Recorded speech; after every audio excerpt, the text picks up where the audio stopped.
the thing about John, I mean, he was my hero. I was just I was a kid, a teenager, you know, listening to Creedence. Yeah. Almost went to Woodstock. I only grew up 3.5 hours away, and I missed it. But man, so when I get the call, I had no idea, but I was the 30th drummer after Wow. 5 years of recording his record, Blue Moon Swamp. 30th drummer. Somebody finally recommends Kenny Aronoff. And I was told not to even bring my drums. I'm like, really? And I got there, and he would tune the snare drum. And it was my favorite snare drum, Superphonic 400 Ludwig 5x14, which I ended up creating my, see if I get my finger over there, right there, my signature series snare drums. That's a 6x14. They're only making 25 of them, 40 years being with Tama. Hand engraved. It's my tattoo engraved around that drum. But anyway, the first edition was a 5x14, and that was modeled off of his favorite snare drum, the Superphonic 400 Ludwig. But he would tune his kick drum and snare drum and have somebody tune the toms. We'd play a very simple song. We'd play it twice. It was just bass, guitar, and him singing, and me.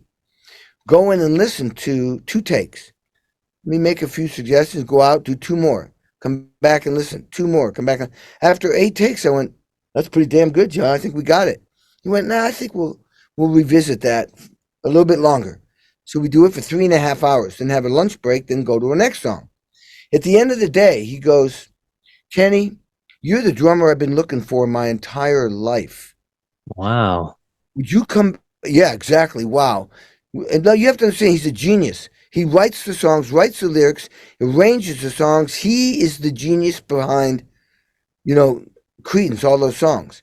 He was the arranger, the producer, the brain behind all of it. Incredible musicologist. He hears things and remembers it and then applies it. So I went, absolutely, I'll come back tomorrow. And he was very happy. He says, and so I come back the next day, I go to the engineer, what are we doing today? And he's laughing. Same 2 songs. I went, what?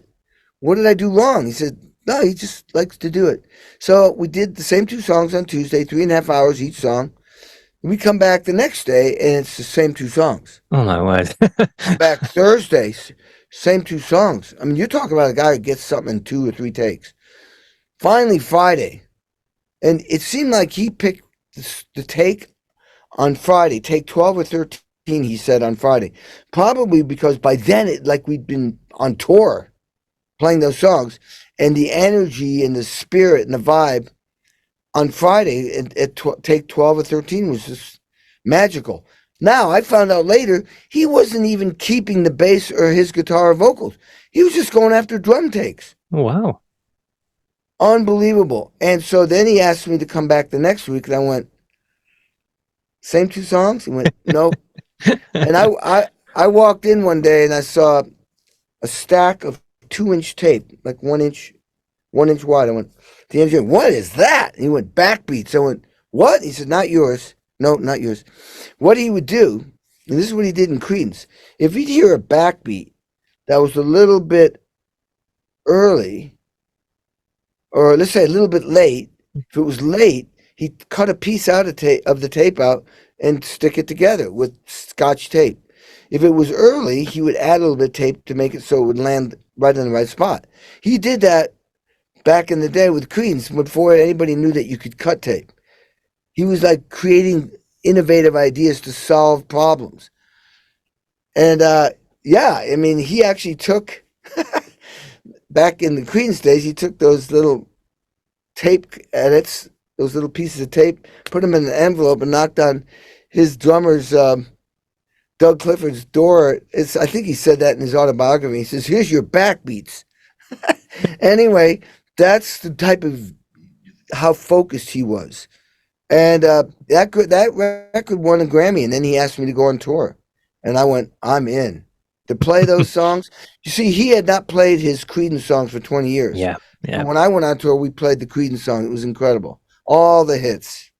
Actually, you can't play all the hits in one show. No. It takes 2 shows, maybe 3 to play all his hits.